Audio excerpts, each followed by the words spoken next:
Whenever we discuss the peak of Sega, I've noticed that most retro gaming YouTubers and most retro gaming discussion generally tends to be very console-centric and revolve around the console generations as anchor points for discussion and legacy. And I can see this coming mostly from Nintendo fans, since the legacy of Nintendo is very much tied to their consoles. That was their focus. But if you are a Sega fan, I think you are doing them a massive disservice by just focusing on the Genesis or the Saturn or even the Dreamcast, because a lot of Sega's most innovative, brilliant work came out of their arcade division and came out of pioneering a lot of design in arcades. But unfortunately, whenever we discuss gaming history, the role arcades play in gaming history, even up into the 3D era, it's just this massive black hole of discussion and recognition where a lot of the innovations that happened in the arcade are just taken for granted as appearing on console games at some point. A really annoying example of this is if I asked you who invented the Z targeting system, where did that gameplay mechanic originate? Most people would say, well, of course, Nintendo invented that when they were creating Ocarina of Time. And in fact, if you look at Nintendo's developer interviews, they talk about how they went to an amusement park or whatever and saw a play there, and they saw the actors in the play, and they're like, aha, Z-targeting. That's a cute story, and Nintendo has a real habit of doing this. They did the same thing with The Legend of Zelda, where now the story has been revised to one day Miyamoto went for a walk in the woods, and just the game design occurred to him while he was walking in the woods. But if you go back and look, well, maybe there were some other arcade influences on The Legend of Zelda, like Tower of Druaga.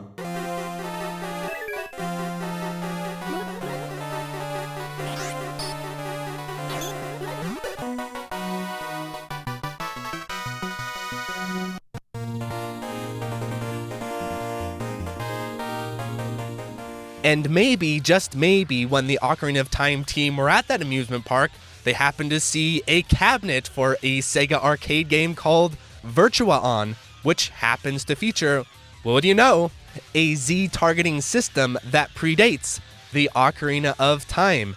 And now whenever you go through Nintendo history, you can almost always see their claims of originating a concept or idea. There often are arcade precedents for them, just Nintendo aren't the best about explaining those. Though I will say, at least the guys at HAL Laboratory, when they're working on Smash Brothers, they directly cite Virtua Fighter 3 and its sloping style of fighting game design, which was very unique and innovative at the time, being a huge influence on Super Smash Brothers, even down to the programming and code. They're like, can we get these slopes to work? Well, they worked in Virtua Fighter 3, we gotta make them work. So often the pattern you see repeated over and over in retro gaming history when arcades were active is that a lot of experimental and innovative mechanical design originates from arcade games where the economic model encouraged developers to experiment and push boundaries, and that is a part of what made an arcade game marketable. And then once that concept and idea is proven to be a winner and great and players like it, then that concept gets boiled down into console games and brought over to the Western market, and Westerners are like, whoa, brilliant, once again Nintendo, or whatever game they're playing. But a lot of this stuff comes from the nitty-gritty artistic environment of arcade game design. It just doesn't ever get fully recognized for it, which I think is a huge shame, because if the general gaming audience paid a little bit more attention to what was happening on the arcade side of things, at least historically, a lot of these unanswered questions about console game development would be clarified. A great point being F-Zero GX. There's a lot of questions and wondering, well, why didn't Nintendo ever follow up F-Zero GX? Why aren't we seeing a new F-Zero game made by Nintendo?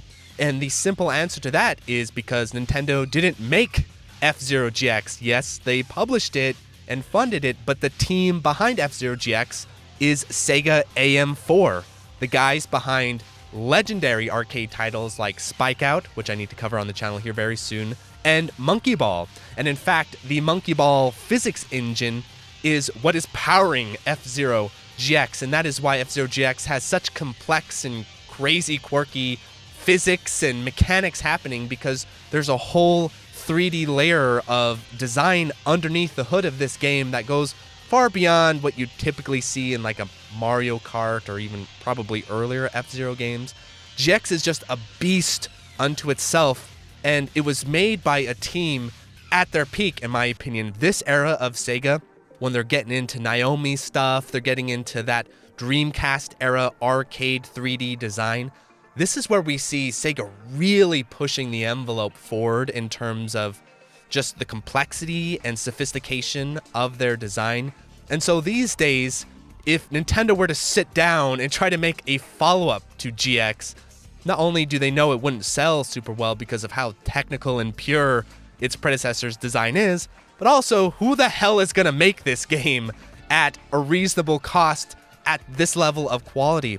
There is something that needs to be understood about this era of arcade game design being really special and being something that just cannot be replicated these days that easily, because the guys working on these games were really sophisticated. And so with F-Zero GX, yes, it is a console game, but of course it has this whole arcade design mentality. And of course there is the arcade version of F-Zero, F-Zero AX, which is a lot more ambitious than the type of thing Nintendo would normally undertake and would not probably make back its money in terms of the technology and the scale. Yeah, this has Sega written all over it. These are the types of projects that Sega would undertake. It's like, let's make this giant racing pod thing that won't fit in any location and probably will only be able to sell a few of them, and it'll be a giant commercial flop, but it'll be awesome. You know, that's Sega's way. That's how Sega is. And that's why they have a fan base that even if you're not making the most money, you know, you're beloved. It's because of stuff like this. It's because of games like F-Zero, GX, and AX, which in my opinion was obviously from the start meant to be a tie-in to an arcade release. That's why they brought Sega on board, and that is why I think Sega and Nintendo cooperated in such a fundamental level for this release, because it wasn't a situation of two console developers cooperating, competitors cooperating, that, you know, you would imagine happening later on when Sega lost and left the console market.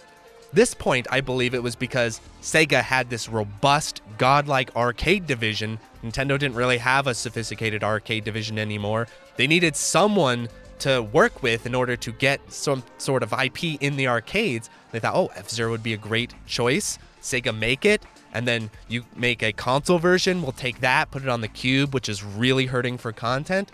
And then you guys get the arcade version. Or who knows what the business dealings are. But my fundamental point is the arcade division of Sega is more working with Nintendo here than like Sonic Team or something like that. And so that is why I think F-Zero GX happened. And I think this is why F-Zero GX just stands out so much compared to other Nintendo games, because of how technical and insane of a game it is in terms of skill, in terms of just what this game is capable of. This is so far removed from Mario Kart. Yes, there's a bit of rubber banding, a tiny bit in Grand Prix mode, but the way this game works skill-based wise is if you set down two players, a total noob, and a guy who knows the physics, knows the mechanics, knows how to play, it's more like Super Smash Bros. Melee. It's night and day. There's going to be no competition. Even in terms of the built-in difficulty, I'm not an expert in arcade racers. It is one of my weaker genres skill-wise. It's just not a genre I focus on that much. And so playing F-Zero GX, I was getting obliterated by this game's difficulty. And it took a lot of time and study just to get some basic clears of the Master Cup. And there's so much going on with this game that I really think is worth revisiting. And I really think needs to be appreciated a little bit more, because yes, it has this great legacy, but how much it ended up being limited by the lack of online connectivity on the GameCube and the GameCube's lack of online infrastructure, which these days, if there's a Nintendo game that would so benefit from a modern port with very simple changes, F-Zero GX is really high on that list because it's all there. The design is there, the quality's there, even the visuals and mechanics are there. This game was from the future in terms of when it came out. But now, if the developers just were able to take a little bit more advantage of the online infrastructure, you could see a really interesting arcade racing game that could be played competitively to this day. So let's start by me attempting to explain this game's mechanics. And attempting is the key word here, because in preparation for this review, I sat down with top speedrunners of the game and interviewed them and was asking about, the mechanics and the strategy. And there were so many technical terms and so much happening in the game. It reminded me so much of Super Smash Bros. Melee. It's like when you ask a Melee player, well, what do you do in competitive Smash? It's like, well, you've got your L cancels, you've got your fast falls, you've got your wave dashes, you've got your dash dance, you've got your chain grab, and then you've got your DI, and then you've got all, it just goes on and on. That is a really good parallel to F-Zero GX. This is like the Melee of racing games, where you've got 4 different turn types. You've got the grip turn, the strafe turn, the drift turn, and then the quick turn. And then on top of that, you have something called MTS, which you do while drifting. And there's a real drifting meta to this game that would make Initial D blush. And then you've got different types of play styles where you've got max speed or max acceleration. Snaking gets put into the equation, which is basically building speed by changing strafes on flat ground like you're a speed skater. There are essentially 2 distinct play styles you have going on, where you have max speed or max acceleration. That it's honestly overwhelming, and I'm not even going to attempt to explain all of this to you in the review because it would become a very technical tutorial. But let me just give you sort of the bird's eye view experience, which is basically, if you want to get started and play F-Zero GX like a high-speed version of Mario Kart, which I will admit I ended up defaulting to a lot because of how difficult and technical the game is.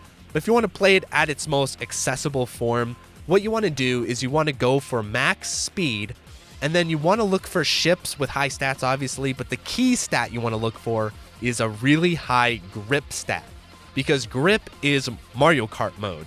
The higher the grip, the more precise control you have over your ship while turning, and it feels like Mario Kart, very direct control.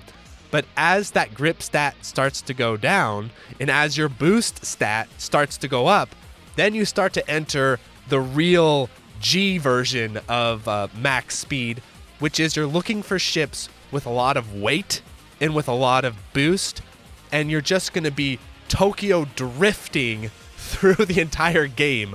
And the crazy thing about this is when you watch replays of it, it seems like, oh yeah, okay, so once you learn a little trick, won't be so bad. Maintaining control over this ship with low grip during these drifts, unless you know exactly what you're doing, is insanely difficult. I never quite got the hang of it, and I was reading, on GameFAQs and different forums and stuff, and someone described it as trying to control a bar of soap down a slip and slide. Playing Black Bowl or some of the better ships in max speed mode is feeling like that, but it's so cool once you kind of start to get the hang of it. And then when you watch back people controlling these ships at such high speeds, and even the staff ghosts, if you want to beat some of them, you need to step up your game. Even the Master Cup and Grand Prix, like, what I really love about F-Zero GX that sets it apart from a lot of other Nintendo titles is that the difficulty is not just community made, like in something like Smash Bros. Melee. That difficulty is like in the game. If you want to get completion speeds, you want to beat the staff ghosts, you want to do well in the higher difficulty cups, you do actually have to engage with these concepts and with these mechanics. And that is a very Sega thing to do. That is very Spikeout. Only the makers of Spikeout, which is one of the hardest beat 'em ups ever, could create a racing game that is so difficult, that I love. And so even though there is no online mode for this game these days, and I'm not the type to do speedruns and go to speedrun.com, but even still, just beating the built-in challenges of the game does require a lot of time, study, and effort, and that is some really forward-thinking style of design that games these days could actually learn from. And so the way the speedrun community breaks this up is they have two distinct rule sets and modes of play. They have max speed, which I just described, and then they have snaking, which more focuses on max acceleration. And what was interesting is when I was talking to the speedrunners about this, it seems that overall snaking seems to be the more broken, powerful version of playing the game speed-wise, especially if you start using skips. And they have distinctive categories for all this, of course. But it did also come up a lot that depending on the course and depending on the slopes of the course and dealing with the nitty-gritty aspects of the game's physics engine, that they each have natural advantages and disadvantages. And so on courses with lots of uphills and lots of slopes, it seems like max speed really shines in these types of courses because its emphasis on boosting and maintaining speed. Whereas if you have a flat course with not a lot of turns or not a lot of things to interact with, then snaking has a massive advantage because you can literally gain speed while turning on a straightaway, which again is very unique and uncommon in racing games. Normally it's, the fastest, most direct line, right? But no, in F-Zero GX, what is a line? What is routing? As I was playing through these stages, it's insane how open-ended this racing game is.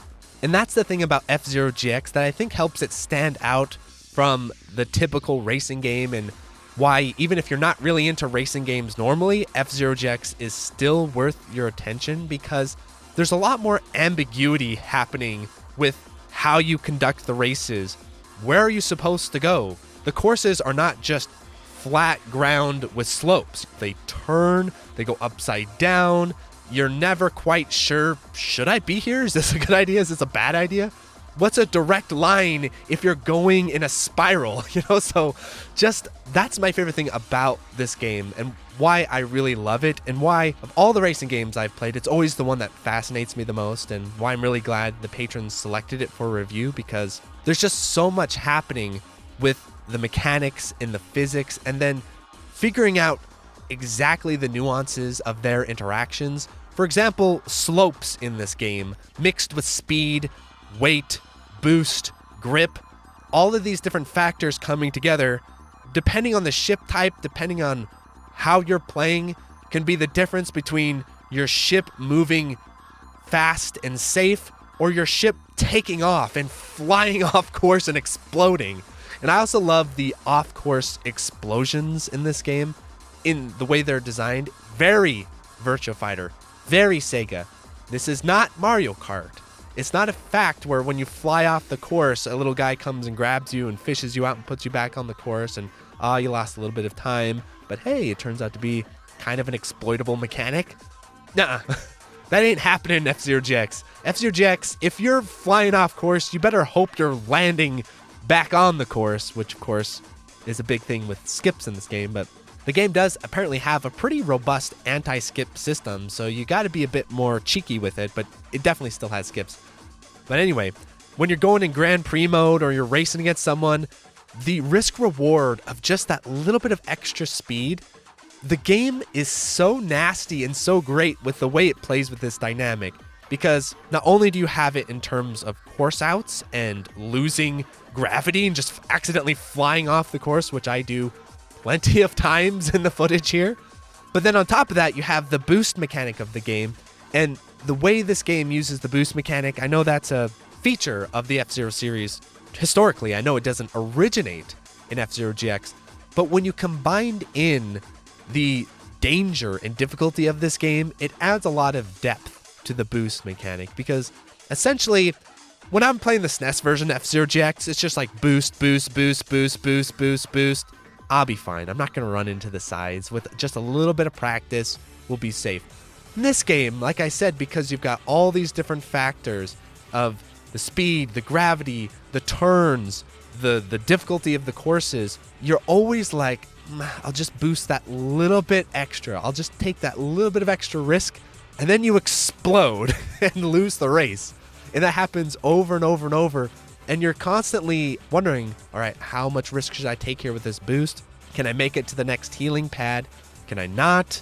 Especially with turns, you boost into the turn, and even if you have the meter, maybe you don't have the grip, and you start sliding into the walls, and everything is just so brutal in this game in terms of there's no catch-up factor, really. There's no blue shell, there's no lightning, there's no Deus ex machina to save you.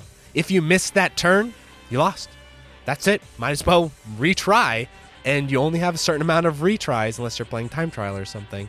And what's really fantastic about this is even if you're just playing the game casually, like myself, and you're just kind of playing the game to get a feel for it and to discuss it, the game is so good at naturally incentivizing you to start optimizing your routes and optimizing even your crappy driving skills, especially because you know there's so much depth and skill ahead of you, and the goal is not ambiguous.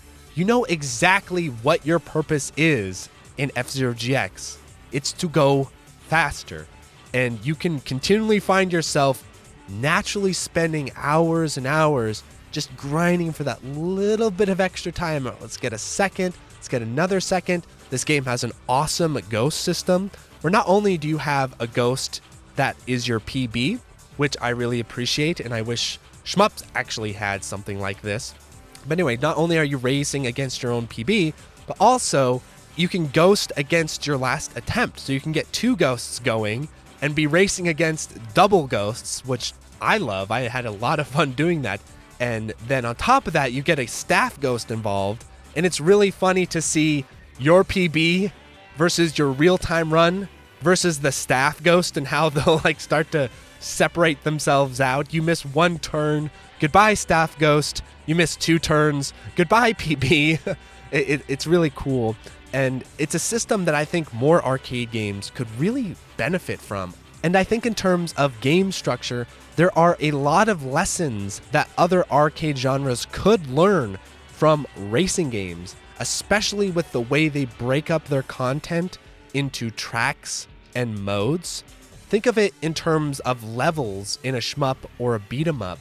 Think of a lot of modern beat 'em ups that come out now, like Streets of Rage 4, where it has all of these levels. And then if you go to do a 1cc arcade clear, it takes literally 2 hours or more just to do a 1cc run of the game. That doesn't really hold itself up well in terms of the idea of arcade design, which is a single sitting playthrough, which you want to be more around 30 minutes to 45, somewhere in there.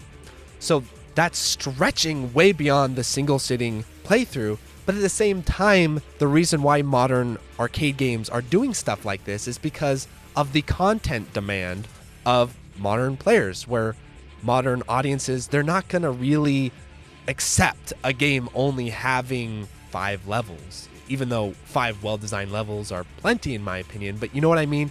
In terms of making your arcade content more sellable and marketable, there's just not a way to really do that without stretching your game to be 3 hours long or some crap, right? Well, look at the model that racing games like F-Zero GX use, which is you make tracks. Think of tracks like levels, and then they arrange the tracks into cups. Think of cups like playthroughs.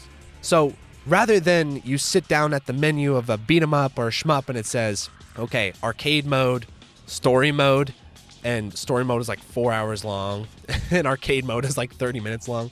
Instead, what if, forget that, you go in and it's like Grand Prix mode. So then you take the levels and you can make cups out of all these different levels. So now you've got essentially 4 campaigns, but they're all arranged into single sitting sessions.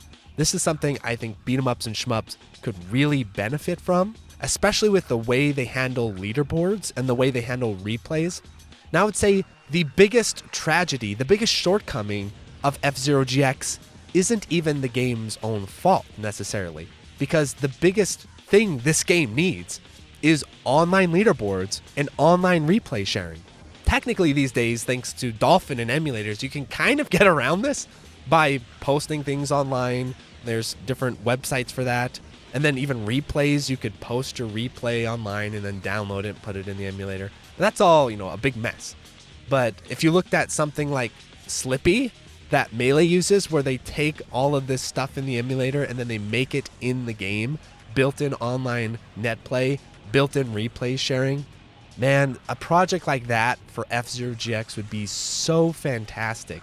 But also, it wouldn't be that hard if Nintendo actually cared about these legacy IPs in terms of representing them and updating them quality-wise, because let's say they did an F-Zero GX remastered, they could put in an online leaderboard, they can put in online replay sharing, and that alone would revitalize the game's player base, I think. I know it would for me, where I imagine myself sitting down, I've got F-Zero GX on my Switch, I'm laying on my back in my bed, just grinding out runs and stuff.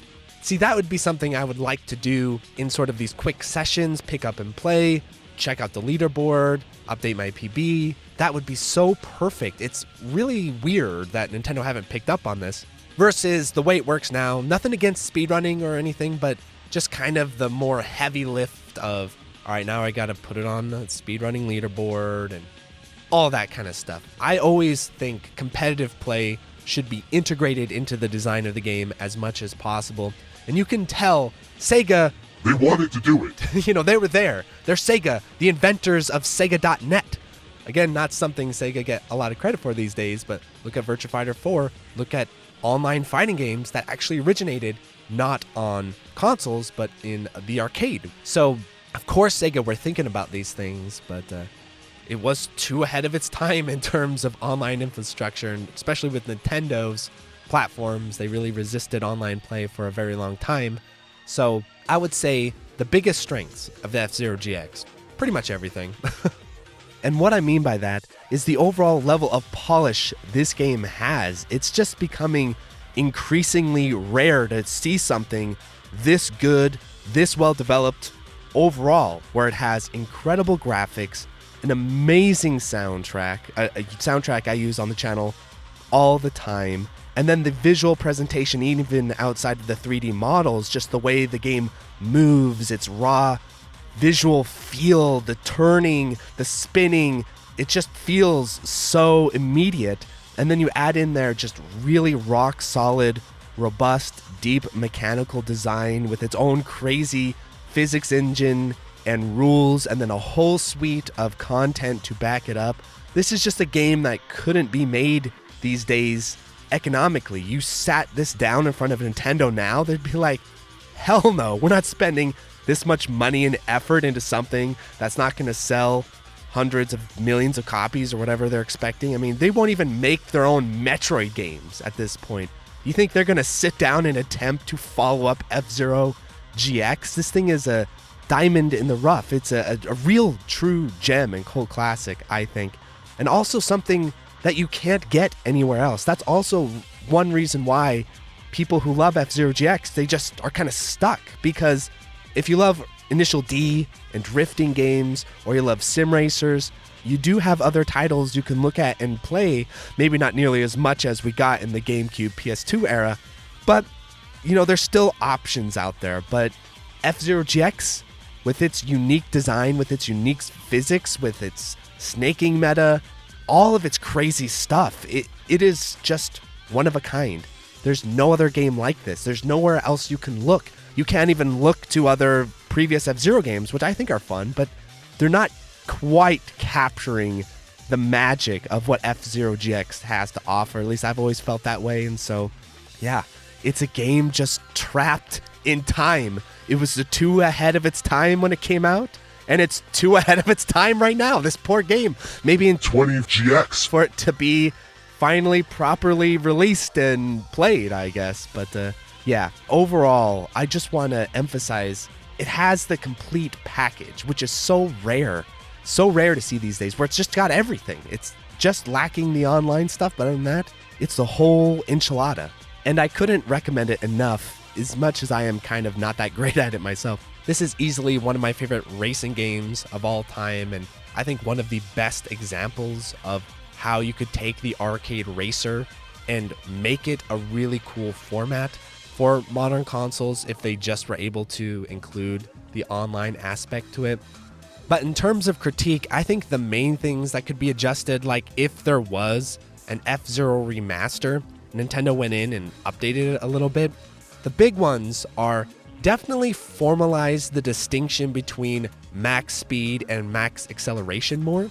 What I mean by that is, yes, you have that slider in the game, but it would be great if the game actually had distinct leaderboards and didn't make the slider like an ambiguous range and instead just made it like a switch. Like, okay, you want to play max speed mode and be on the max speed leaderboard, and this is the max speed meta and competitive rule set. Well, then here you go, and have that be built into the game. Then same thing with the snaking and max acceleration. You take that and have that be built into the game as its own distinct mode. Same thing with skips, where you build in a system where if you're using skips and you want to play under the skipping racing meta, have that be its own leaderboard, but then also have a little thing that understands, oh wait, you did a skip here, and so if you do a skip, then that automatically places you in that leaderboard, and then if you don't do skips, you have your own non-skipping leaderboard. Shmups do this by ship type, which is really cool, and I think it would be great if F-Zero GX, because it has such distinctive ways of playing, more formalized these distinctions for the competitive players for them. And then another thing that it could do with an update that would be great is, of course, balancing the ship types a little better.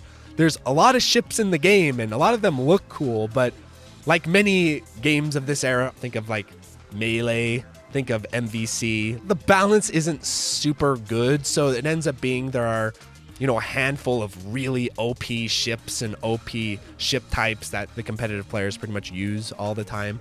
But it'd be great if the ship types were a lot more balanced and were more built into this idea of, oh, is this a ship that's good for max speed?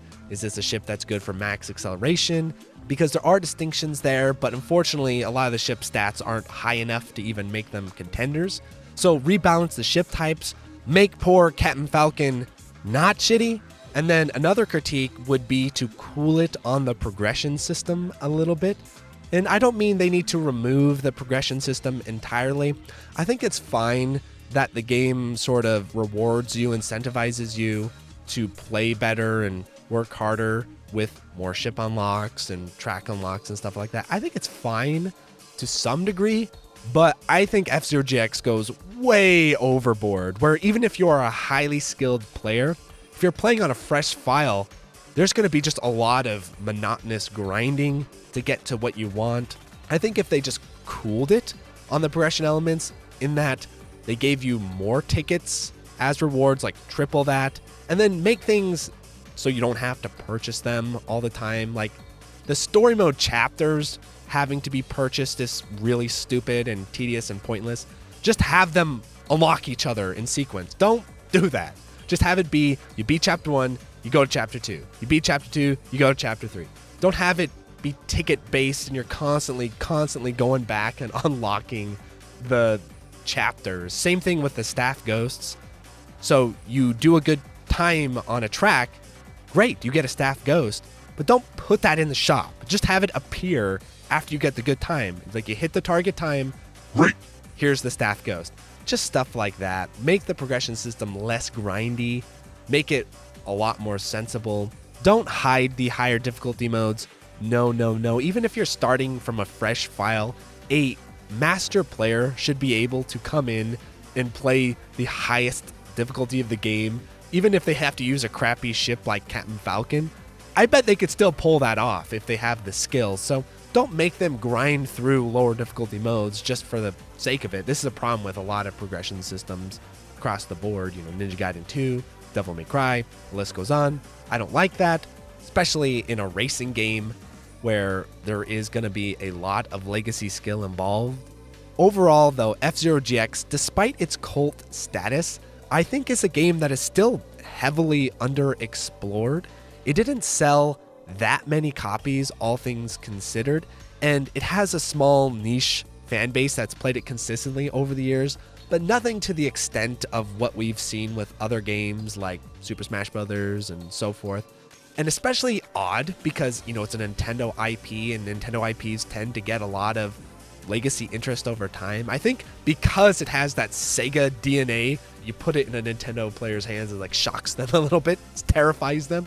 So I feel like the game is still ahead of its time, and it just needs a second chance here of being released on a platform that has proper online support, and then you throw in a really robust track editing mode, and all of a sudden we could be looking at the best new racing game in the past 20 years since it came out 20 years ago.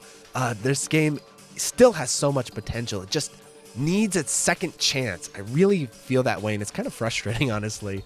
But I loved playing the game. It was awesome. Something this refreshing and fun was recommended by the patrons, and so if you want to vote for the monthly Patreon voted review and help support me being a full-time YouTuber, I would really appreciate that if you could join the Patreon. And if you enjoyed this review, I would say check out my video about my hopes for the upcoming Virtua Fighter 6, another Sega arcade franchise that I am a massive fan of and am very excited about. And apparently it has been officially confirmed that a new Virtua Fighter is coming. I suspected as much. So check that video out for the Sega fans out there. And thanks so much. Adios, everyone. So thank you to the $5 patrons, 100, Absconditis, Accepting Panda, Anhold, AJA, Alistair Stevenson, Alexander Pfeiffer, Anthony A, Arcade Hell, Air Viper, Au Ally, Autonamed, Battle Mode, Beam Pit, Bo, Ben Foster, Beto Dames, Blade Symphony, Boghog, Board Bismati, Borgie22, Chad Memphis, Chase Palumbo, Jay Phillip, Christopher R, Chronic Burnout 3, Clara Cliff, Clay Binkley, Climby Coyote, Coast, Cooksan666, Cook Some Soup, CSP 3900, Des Audio, DRK, Dan Matei, Dances with Incels, Darren Griffin, Dave Hansen, David Aldris, David Crespo, Dead Idun, Demian Smirnov, Desolis, Dimension Diver, Dingo, Dio Domke, Dio, DJ420 Praise It, Drano, Dr. Bosky, Duckies, Eduardo, Edvard, Elvin, Senisev, Eleanor Moon, Elias Alonso, Eric Houdini, Eddie Zerker, Explosive General Games, Falcus, Fenich, Fiskin, Florida Sucks, Forbidden Dave, Frames Per Human, Francisco, Freckle Lord, Full Set, Game Soup, Game Boy Gru, Gojira Green, GPM, Gustavo Sanchez, Hawk, Hans Kowalski, Hausu, Hirodeck, Ikihime, Han Harthy, HUD, Hugh Mungus, Jake Ryan, Jack Walsh, Jacob Grossman, Jacob Valenzuela, Jay McCarthy, J67, JLab, JBRPG, Jimmy Striggins, Jink Hans, JMD, John Kelly, John Longwalker, John Simpson, Josaka, Josh Mayer, Julian Elwood, Jurgen, K, K2, Kane Evans, Ken 10082, Kill All Music, Kiskin, Kiss Kissian, Contain, Praise the Boys, Lingoblian, Ludwa, Luberta, Lord Harrington, Lorian, Mad Combaticus, Malaise, Mario Simic, Mark Sloan, Mars Bar, Master Xeon, Matt O'Leary, Matthew Woodford, Maz, Mekaroka, Minong, Meester, Metal Slime Drummer, New Jam, Michael De Polito, Michael McCord, My Liddy, Mike Mel, Milo Chamel, Mr. Mamma Mia, Mitwid, Morog, Monroe, Miles P, Mishkin, Nathaniel Davis, NCR Trooper Scout, Nico Perro, Neon Dagger Games, Nervous J, Ogre Mode, Oakla Kugels, Patrick Baseman, Paul Jablonski, Paul Osterman, Powell Parole, Pedro Perez, Philip Plus, PLP, Poor Little Pigeon, Poorly Written Protagonist, PRK, Psycho Blizzard, Queen Charlene, Quinlan Yeager, R2 Sinus, Ralph Trujillo, Raul, Rapido, RC, Real Skeen, Brent Holtz Time, Retro Jet, Retro Man, Retro Schmupper, Riff Mason, Rip the Jacker, Robert Chang, Rory Starks, Wolf015, Salmon Connections, Sam, San Nevo, Zarn, Scanline City, Seymour, Segfault, Shader Bunny, Jantech, Jazzy, Shift D, Shmup Junkie, Shmup Run, Sirupong, Social Kid, Spiders STG, Spongy, Steady AI, Stephen Bridges, Stepleable, Steve Fiction, Street Magic, Superfunk, Swoop, Kamzarian, Taze Ryu, The Boot Rex, The Dirty Screech, The N1, The Old Bensta, Thom McCarthy, Tim French, TK Productions, Travis Arbon, Troop Good Guy, Tsugumo, Duram, 2YU, Plus Please, Twilight EX, Tyler Olu, Unicorn Roots, Ursula, Ushimushi, Vic Viper, Beautiful, Rena, Vulgarity, Wabby Legs, What Is This? Your Nerdy Joe, Zachary Patton, Zeal, and Zen Ryoku.